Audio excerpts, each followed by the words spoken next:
आज की ये वीडियो आप सबके लिए बहुत खास रहने वाली है। आपको ये बताने वाला हूं कि कैसे आपको अपनी आंसर कॉपी में लिखना है। आपकी आंसर कॉपी अच्छे तरीके से प्रेजेंट होगी तो इससे आसानी होगी किसे? आपको। हेलो माय आर्मी, स्वागत है आप सभी का एक बार फिर से आपके इस प्यारे से यूट्यूब चैनल दीपक सर मैथ्स पर। बच्चों, आज की वीडियो आप सबके लिए बहुत खास रहने वाली है, बिकॉज आज मैं इस वीडियो में आपको यह बताने वाला हूं कि कैसे आपको अपनी आंसर कॉपी में लिखना है। बेटा, इसे समझाने के लिए यहां पर मैं आपके सामने एक एग्जाम्पल रखता हूं। मान लीजिए कि आपके पास दो अलमारी हैं। एक अलमारी में आपने अपने सभी कपड़ों को ऐसे ही भर रखा है और एक दूसरी अलमारी है जिसमें बेटा आपने अपनी स्कूल यूनिफॉर्म को अलग जगह पे रखा हुआ है, पार्टी वियर्स को अलग जगह पे रखा हुआ है, डेली के जो पहनने वाले कपड़े होते हैं उनको अलग जगह पे रखा हुआ है, सॉक्स को अलग जगह पे रखा हुआ है, रुमाल को अलग जगह पे रखा हुआ है। अब आप मुझे यह बताइए कि आपको आसानी किस अलमारी से होगी? जिस अलमारी में सब कुछ व्यवस्थित है उससे ना, सेकंड वाली अलमारी से। सेम ऐसे ही बेटा, यदि आपकी आंसर कॉपी अच्छे तरीके से प्रेजेंट होगी तो इससे आसानी होगी किसे? आपको नहीं, एग्जामिनर को। जो आपकी कॉपी चेक करने वाला है उसको बेटा आसानी होगी। और अगर वो कंफर्ट में है तो आप लोग भी फिर कंफर्ट में आ जाओगे। ठीक है। सो इसलिए बच्चों, कॉपी को रिप्रेजेंट करना, अच्छे तरीके से व्यवस्थित करना, उसे अच्छे तरीके से आंसर्स को लिखना बहुत ज्यादा जरूरी होता है। अब इस वीडियो में मैं आपको यही बताने वाला हूं कि कैसे आपको आंसर कॉपी में अपने आंसर्स लिखने हैं। चलिए शुरू करते हैं अपनी इस क्लास को। बेटा, सबसे पहले तो आपको ध्यान रखना है उन सभी वस्तुओं का जो मैथ्स के पेपर में काम आती है। सबसे पहले आपके पास में दो पेन होने चाहिए, डिफरेंट डिफरेंट कलर के हों, अच्छी बात है। एंड इसके अलावा आपके पास पूरा ज्योमेट्रिक टूल होना चाहिए। आपके पास बेटा स्केल भी होनी चाहिए, कंपास भी होना चाहिए, पेंसिल भी होनी चाहिए, कटर, रबड़, ये सारी की सारी चीजें आपके पास होनी चाहिए। बिकॉज मान लो कि एग्जाम में कोई फिगर आ गया बनाने के लिए तो आप उसको आराम से बना सको। ठीक है, तो ये सभी चीजें आपके पास जरूर होनी चाहिए। अच्छा, मैंने देखा है कि कुछ बच्चे केवल एक ही पेन लेकर के जाते हैं और उस पेन में भी आधी स्याही रहती है, उसे लेकर के जाते हैं। बेटा देखो, आप है ना अपनी लाइफ का सबसे अधिक इंपॉर्टेंट एग्जाम देने जा रहे हो, तो यार इसमें इस तरह की पागलपंती तो मत करो। ठीक है, तो सभी बच्चे दो पेन कम से कम लेकर के जाएंगे। इन केस कोई पेन खराब भी हुआ तो दूसरा पेन काम आ जाए। ठीक है, ओके। पहला काम तो आपको ये अच्छे से करना है। दूसरा काम बच्चों, आपको ये मालूम होगा कि आपका एग्जाम सेंटर कहां पर है। तो आपको बेटा अपने घर से इस तरीके से निकलना है कि आप एग्जाम सेंटर पर आधा घंटे पहले पहुंच सको। मैंने यार देखा है कुछ बच्चे हैं ना बिल्कुल एंड टाइम पर पहुंचते हैं। जैसे 2:30 बजे का पेपर है तो 2:27 पे, 2:28 पे वो एग्जाम सेंटर में एंट्री कर रहे हैं। ठीक है, ये काम बच्चों आपको बिल्कुल भी नहीं करना है। आधा घंटे पहले आपको अवश्य पहुंच जाना है। ठीक है, इसके बाद आपको बेटा जब अपनी आंसर कॉपी दी जाएगी ना तो उसका पहला पेज आपका कुछ इस प्रकार का होगा। अब यहां पर बच्चों आपको अच्छे से अपना रोल नंबर लिखना है, अंकों में भी और शब्दों में भी। यह बेटा स्पष्टता क्लियर होना चाहिए, कोई काटा फांसी यहां पर नहीं होनी चाहिए। ठीक है, आपको अपना विषय अच्छे से लिखना है, जो आपका कोड होगा उसको बेटा आपको अच्छे से लिखना है। ठीक है, ये सारी चीजें आपको बच्चों अच्छे से भरनी है, बढ़िया हैंडराइटिंग के साथ में। ठीक है, अच्छा। देन इसके बाद बच्चों आपको आपका पेपर है ना 15 मिनट पहले दिया जाता है। वो इसलिए ताकि आप जो निर्देश लिखे हुए हैं उनको आराम से पढ़ सको, पेपर को आप आराम से पढ़ सको। देखिए आंसर कॉपी पर बेटा सील लगी आती है, उस सील को आपको तभी तोड़ना होता है जब आपका पेपर स्टार्ट होने वाला हो। पेपर आपको पहले मिल जाएगा, ठीक है, पेपर को आप पहले ही पढ़ सकते हो और 15 मिनट पहले आपको पेपर मिलता है ताकि आप अच्छे से पेपर को पढ़ सको, ठीक है। तो आपको पहले ही बेटा 15 मिनट प्रश्न पत्र के लिए दिए जा रहे हैं, तो पेपर को अच्छे से पहले आप पढ़ लीजिए। उस पेपर में टोटल 9 प्रश्न होंगे आपके, ठीक है, ये फिक्स है बेटा, सभी प्रश्न करने आपको अनिवार्य होंगे, ये निर्देश वहां पर लिखे हुए होंगे, ठीक है। प्रत्येक प्रश्न के प्रारंभ में उल्लेख होगा कि उसके कितने खंड आपको हल करने हैं, प्रश्नों के अंक उनके सामने अंकित होंगे, ठीक है। तो ये सारी चीजें बच्चों आपको पेपर पर लिखी हुई मिलेंगी, ठीक है। जो प्रश्न आपको नहीं आता हो उस पर बेटा आपको समय नष्ट नहीं करना है, ठीक है। तो इन सभी चीजों को आप ध्यानपूर्वक पढ़िएगा, ओके। अच्छा, अब बात करते हैं आंसर कॉपी की, कि आंसर कॉपी में आंसर कैसे लिखें। तो बेटा आपकी आंसर कॉपी का पेज कुछ इस प्रकार का होगा। सबसे पहला काम आप एक करिएगा कि स्केल की सहायता से एक तो बेटा लाइन ड्रॉ करिएगा इधर, ठीक है, स्केल की सहायता से बिल्कुल सीधी लाइन ऐसे यहां पर ड्रॉ करिएगा, 2 लाइन ड्रॉ कर लीजिएगा इस तरीके से, ठीक है, लेफ्ट साइड भी, और सेम ऐसे ही आपको राइट साइड में भी ड्रॉ कर लेनी है। ये क्यों? ये इसलिए बेटा ताकि यहां पर आप क्लियरली लिख सको कि आप कौन से क्वेश्चन का आंसर देने वाले हो। जैसे मान लीजिए आप पहले क्वेश्चन का आंसर लिख रहे हो तो आंसर नंबर 1 ऐसे आप क्लियर लिख सको, इसलिए बेटा आप ये लाइन ड्रॉ कर लीजिएगा, ठीक है। फिर यहां पर आपको स्पष्ट रूप से आंसर लिखने हैं, ओके। सेम ऐसे जब मान लो पहले क्वेश्चन का आंसर खत्म हो गया तो आपको बेटा यहां पर एक लाइन ऐसे ड्रॉ कर देनी है, ठीक है।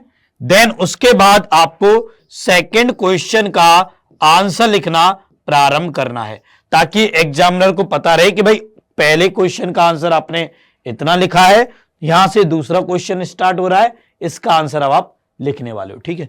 यहां साइड में ये काम क्यों छोड़ा है बेटा? ये मैंने इसलिए छोड़ा है ताकि एग्जामिनर इसमें इस क्वेश्चन के मार्क्स यहां पर लिख सके, ताकि उसको जब कैलकुलेट करना हो लास्ट में तो वो आराम से कैलकुलेट कर सके, ताकि आपके बेटा किसी भी पार्ट का आंसर का नंबर उससे छूटे नहीं, ठीक है। इसलिए ये वाली लाइन मैंने छोड़ी है।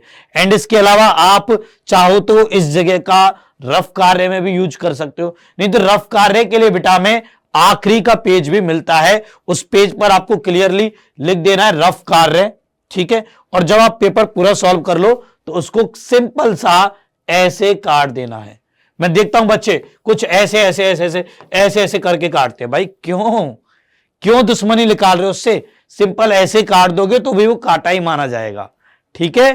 तो ऐसे काट दीजिए बिल्कुल सिंपली, ठीक है। अच्छा, अब इसके बाद हम बात करते हैं कि आपको कॉपी में लिखना कैसे। अब मान लो कहीं पर कटिंग हो गई आपसे, वैसे तो बेटा आपको कटिंग कम से कम करनी है, बट फिर भी अगर कटिंग हो गई तो वहां पर सिंपल सी एक लाइन खींच दीजिएगा, ठीक है। इसके ऊपर अभी मैं डिटेल में बात करूंगा। अब अगले पॉइंट पे चलते हैं। अगला पॉइंट है बेटा आपको प्रथम प्रश्न से आरंभ करना है और अंत तक करते जाना है। मैंने देखा यार कुछ बच्चे पता नहीं कैसे कॉपी लिखते हैं, वो ऐसे लिखते हैं, देखो पहला क्वेश्चन किया, यहीं से वो तीसरे क्वेश्चन को स्टार्ट कर देते हैं, फिर यहां पर तीसरे क्वेश्चन का घ कर देंगे, फिर चौथे क्वेश्चन का घ कर देंगे, ऐसे करते जाते हैं। बेटा ऐसे आपको नहीं करना है, ठीक है। यदि मान लो पहले क्वेश्चन में 5 खंड है तो उन पहले क्वेश्चन के 5 खंडों के आंसर आपको एक साथ लिखने हैं। अब चाहे में कोई आता हो तो ठीक है, नहीं आता हो तो अभी के लिए उसको रहने दीजिए, ठीक है, उसके लिए स्पेस छोड़ दीजिए। बट आपको यह पागलपंती नहीं करनी है कि किसी का आंसर कभी लिख रहे हो, किसी का आंसर कभी लिख रहे हो। फिर इससे पता है क्या नुकसान होता है? जैसे मान लीजिए तीसरा क्वेश्चन का प्रत्येक प्रश्न 2 अंक का होने वाला था, आपने पहले क्वेश्चन के साथ ही इसको लिख दिया। अब जब एग्जामिनर आपकी कॉपी चेक कर रहा होगा तो उसके दिमाग में तो ये होगा कि अभी आप पहले क्वेश्चन का आंसर दे रहे हो, उसके बीच में आपने दूसरे दो अंक वाले क्वेश्चन का आंसर दे दिया, ठीक है, तो वो तो उसमें भी 1 अंक की पकड़ा देगा, ठीक है। तो इसलिए आपको बेटा खंड वाइज क्वेश्चन सॉल्व करने, पहला क्वेश्चन लिखा, उसके 5 खंड लिखे, उनके आंसर लिखे, फिर दूसरा क्वेश्चन किया, उसके सभी खंड किए, उनके आंसर लिखे। इस तरीके से आपको रिप्रेजेंट करना है, ठीक है। तो शुरू से स्टार्ट करिएगा और अंत तक आपको करते जाना है। अच्छा, इसके अलावा आपको बेटा कोई भी क्वेश्चन नहीं छोड़ना है। भाई छोड़ना क्यों है क्वेश्चन? आपने क्या पूरे साल पढ़ाई नहीं करी क्या? कुछ तो आपको आता ही होगा उस क्वेश्चन से रिलेटेड। जैसे मान लीजिए मैथ का कोई भी क्वेश्चन आ गया तो उसका फॉर्मूला यदि आपको याद है, फॉर्मूला लिख दीजिए, नहीं तो यार जो क्वेश्चन में दिया गया है उसी को लिख दो भाई, ताकि कुछ तो नंबर आपको मिले। आपको मालूम होगा बेटा 8 अंक का क्वेश्चन आता है, तो 8 अंक के क्वेश्चन में यदि आप फॉर्मूले भी लिखे आओगे ना तो भी आपको 1-2 नंबर तो मिल ही जाएंगे, ठीक है। तो कोई भी क्वेश्चन आपको बिल्कुल नहीं छोड़ना है, उससे रिलेटेड जो भी आता हो आप उसको लिख आइए। देखिए कुछ नहीं लिख के आओगे उससे बेटर है कुछ लिख के आओ। कुछ नहीं लिख के आओगे बच्चों तो अंडा मिलेगा, 0 मिलेगा। कुछ लिख के आओगे तो हो सकता है आधा 1 नंबर एग्जामिनर आपको दे दे, ठीक है। तो कोई भी क्वेश्चन छोड़ना नहीं है, कुछ ना कुछ लिख के अवश्य आना है। अगली चीज ये बेटा सबसे अधिक इंपॉर्टेंट है, टाइम मैनेजमेंट। अक्सर मैथ के बच्चों को इसमें बहुत तकलीफ होती है, क्योंकि मैंने देखा है काफी बच्चे एग्जाम के बाद में आते हैं फिर कहते हैं सर पेपर लेंथी था, हम पूरे क्वेश्चन सॉल्व नहीं कर पाए थे। बेटा इसका रीजन ये था कि आपने टाइम को अच्छे से मैनेज नहीं किया, ठीक है। आपने किसी क्वेश्चन में तो अनावश्यक रूप से अधिक समय दे दिया और इसकी वजह से आपके पास किसी क्वेश्चन के लिए सॉल्व करने के लिए पर्याप्त समय नहीं बचा। यही रीजन होता है, ठीक है। तो आपको बेटा फिक्स रखना है कि मुझे इस क्वेश्चन के लिए इतना समय ही देना है। जैसे हम बात करें 1 अंक वाले क्वेश्चंस की, तो 1 मार्क्स के बेटा आपके पास में टोटल 10 क्वेश्चन आने वाले हैं, ठीक है। अब इन क्वेश्चनों के लिए बेटा आपको 1 मिनट से अधिक समय नहीं देना है, मतलब 10 मिनट में आपको इन 10 की 10 क्वेश्चनों को सॉल्व कर लेना है। और मुझे मालूम है यार आप लोग आराम से कर लोगे, ठीक है। उसके बाद 2 मार्क्स के बेटा आपके पास आने वाले हैं 8 क्वेश्चन। 2 मार्क्स के 8 क्वेश्चन बेटा आपके पास आने वाले हैं। इन क्वेश्चन बेटा आपको हार्डली 2 से 2.5 मिनट लगेगा, ठीक है। तो 8 दूनी 16 4 20, चलो 2.5 मिनट में लगा देता हूं पर क्वेश्चन के लिए। तो यहां पर बेटा आप 20 मिनट में आराम से इन क्वेश्चंस को कर सकते हो, 8 क्वेश्चन को, ठीक है। देन इसके बाद में बात करते हैं हम 5 मार्क्स वाले क्वेश्चन की। तो 5 मार्क्स के बेटा टोटल आपसे 10 क्वेश्चंस पूछे जाएंगे, ठीक है। और यहां पर बेटा आपको फिक्स कर देना है कि आपको एक क्वेश्चन के लिए 5 से 6 मिनट का समय ही देना है।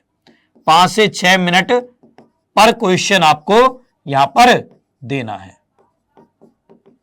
तो ऐसा समझ लो 10 क्वेश्चन है तो 60 मिनट लगा लो, चलो 60 मिनट बेटा आपको इन 10 क्वेश्चनों को दे देना है, ठीक है। इसके बाद बारी आती है 8 मार्क्स के क्वेश्चन की, ठीक है। अब 8 मार्क्स के बेटा आपको 3 ही क्वेश्चन सॉल्व करने होते हैं। यहां पर बेटा आपको हर पार्ट में अथवा भी मिलने वाला है, मतलब एक क्वेश्चन में 2 खंड होंगे, उनमें से आपको एक को ही हल करना पड़ेगा। अब जो आपको पहले 15 मिनट दिए जा रहे हैं ना पेपर स्टार्ट होने से पहले पेपर को पढ़ने के लिए, तो उसमें ही आपको डिसाइड कर लेना है कि किस खंड को आपको करना है। बाद में टाइम वेस्ट आपको नहीं करना है, ठीक है। तो 3 क्वेश्चन यहां पर करने, ये बेटा थोड़े लेंथी क्वेश्चन होंगे, इसमें मैं प्रत्येक क्वेश्चन के लिए 20 मिनट समय दे रहा हूं, 20 मिनट पर क्वेश्चन, ठीक है। तो लगभग 60 मिनट यहां पे आप लगा लीजिए, ठीक है। तो इस तरीके से आपको पेपर अटेम्प्ट करना है। अब देखो कितना समय हुआ, 60 120 और 30 150, मतलब 2.5 घंटे में बच्चों आपने पूरा पेपर सॉल्व कर लिया। अब इसके बाद आपके पास बचेगा आधा घंटा।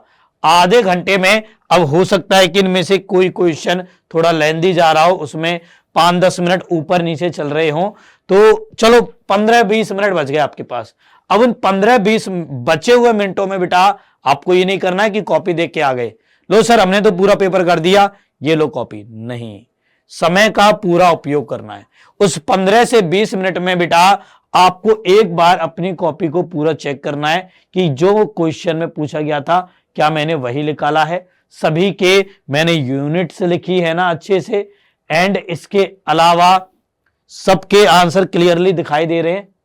कोई ऐसा तो नहीं है कि भाई जिसका आंसर मैंने गलत लिख दिया है जल्दबाजी में। ये सारी चीजें आपको चेक कर लेनी है उन 10 से 15 मिनट के अंदर। जब फिक्स टाइम हो जाए तब आप कॉपी देकर के आइए एग्जाम, जो भी एग्जाम हॉल में होगा ना इन्वेस्टिलेटर, उसको आप कॉपी देकर के आइए, ठीक है। तो इस तरीके से आपको अच्छे से टाइम मैनेजमेंट करना है मैथ्स के पेपर में, ये बहुत जरूरी है बेटा, ठीक है। इसके अलावा देखो, इसके बारे में अभी हम बात कर रहे थे कि कटिंग कम से कम करनी है, क्योंकि देखो यार यदि आपकी कॉपी अच्छी होगी तो इससे एग्जामिनर पर अच्छा इंप्रेशन पड़ेगा। यदि काटा फांसी कम होगी तो एग्जामिनर को लगेगा हाँ इस बच्चे को तो सब कुछ आता था, इसलिए इसने बिल्कुल भी काटा फांसी नहीं करी। अरे मान लो फिर भी चलो बाई चांस आपसे कुछ गलत भी हो जाए तो बेटा आपको है ना इस तरीके से नहीं करना है, ऐसे करने लग जाओ कहीं ना, सिंपल सा एक क्रॉस कर दीजिएगा उस जगह पर बस, ठीक है। और उसके बाद में जो उसका राइट है वो नीचे लिख दीजिएगा, ठीक है। बट कोशिश करिएगा कटिंग कम से कम करे, ठीक है। देखिए बेटा आपको ये सब चीजें मैं इसलिए बता पा रहा हूं क्योंकि मैंने खुद ने भी यही चीजें उपयोग में ली थी, तभी मेरे खुद के मैथ्स में 100 में से 100 नंबर आए थे। यही सब चीजें बेटा मैंने भी फॉलो की थी अपने टाइम पर, और यदि आप भी इन्हें फॉलो करोगे तो यकीनन बच्चों आपके भी अच्छे नंबर आएंगे, ठीक है। अच्छा, इसके अलावा कुछ और इंपॉर्टेंट पॉइंट्स हैं, जैसे कि बेटा आपको स्टेप्स स्किप नहीं करने। कोई बच्चा होता है, चालाक होते हैं बच्चे बहुत ज्यादा, मुझे मालूम है, बच्चे क्या करते हैं अक्सर कि उन्हें आंसर रटा होता है ना तो 2-4 स्टेप करते हैं फिर आंसर लिख देते हैं। बेटा बोर्ड्स में ना आंसर्स के हिसाब से नंबर नहीं दिए जाते, बोर्ड में दिए जाते हैं step wise number, step wise marking होती है बेटा, तो वहां पर स्टेप्स के नंबर होते हैं, ठीक है। तो इसलिए आपको सभी स्टेप्स को लिखना है और आंसर को अच्छे से हाईलाइट करना है, यह काम आपको करना है, ठीक है। एंड इसके अलावा और कुछ बातें हैं इंपॉर्टेंट, जैसे मान लीजिए आप लोग किसी क्वेश्चन को सॉल्व कर रहे हो, ठीक है, कोई क्वेश्चन सॉल्व किया और वो यहां पर खत्म हो गया। अब हमारे पास पेज में आखिरी में इतनी 4-5 लाइनें बच रही हैं। अब कुछ बच्चे पता है क्या करते हैं, यहीं से अगला क्वेश्चन को लिखना स्टार्ट कर देते हैं। नहीं बेटा, क्योंकि यदि आप यहां से लिखोगे ना तो हो सकता है एग्जामिनर समझे कि भाई ये तो पूरा क्वेश्चन हो गया, चलो छोड़ो, इसके बाद अगला पेज वो पलट देगा। अब इसका जो आपको नंबर मिलने वाले थे ना इस स्टेप के, वो मिस हो जाएंगे, ठीक है। तो इसलिए आपको क्या करना है, यदि 3-4 लाइन रह गई हैं तो डोंट वरी, इसको छोड़िए, अगले पेपर में उनको करिए, अगले पेज पर उनको करिए। यार पेपर बहुत, कॉपी जो होती है ना बहुत बड़ी होती है, ठीक है। तो आपको ये कंजूसी नहीं करनी है कि 4-5 लाइन बच गई इन पे भी हम लिखने लगे आंसर, ठीक है। तो ये चीज आपको ध्यान रखनी है, ओके बेटा। तो ये कुछ इंपॉर्टेंट बातें थी जो कि मैंने आपको बताई, ये आपको फॉलो करनी है मैथ्स के पेपर को करते वक्त, तभी आप अच्छे नंबर ला पाओगे। एंड इसके अलावा देखो, यदि किसी क्वेश्चन में फिगर की नीड है तो आप वहां पर फिगर अच्छे से बनाइए। आपके पास पेंसिल होगी, प्रॉपर पेंसिल से फिगर बनाओ। यदि मान लो त्रिभुज का बनाना है तो त्रिभुज का बनाओ, वृत्त का बनाना है तो आपके पास में कंपास भी होगा, कंपास की सहायता से वृत्त भी ड्रॉ करिए अच्छे से। बढ़िया चित्र होना चाहिए बेटा, ताकि एग्जामिनर को अच्छा लगे। देखो जितना बढ़िया एग्जामिनर को लगेगा उतने ही अच्छे आपके नंबर आएंगे, ठीक है। एंड इसके अलावा देखो, मान लो मैथ्स का कोई एक ऐसा क्वेश्चन है जिसका आंसर आप शॉर्ट में दे सकते हो, बट वो क्वेश्चन मान लो 5 अंक का है, तो वहां पर बेटा आपको उसका आंसर शॉर्ट में नहीं देना है, प्रॉपर तरीके से उसे सॉल्व करना है, ठीक है। तो इस चीज का भी आपको ध्यान रखना है, ये अवश्य देखना है कि क्वेश्चन कितने अंक का है, ठीक है, उस हिसाब से आपको चलना है, ओके। तो ये कुछ इंपॉर्टेंट बातें थी बेटा जो मैंने आपको बताई, जो कि आपको फॉलो करनी चाहिए मैथ्स का पेपर देते वक्त, ओके। अब मुझे उम्मीद है कि आप सबको ये वीडियो अच्छी लगी होगी। यार इस वीडियो को लाइक करें और शेयर करें अपने सभी दोस्तों के साथ, ताकि उनको भी पता रहे कि आंसर कॉपी में आंसर्स लिखने कैसे हैं। ओके, अब चलिए इस वीडियो को हम ये पे स्टॉप करते हैं। जल्दी हमारी मुलाकात होगी क्लास में, तब तक के लिए बाय बाय।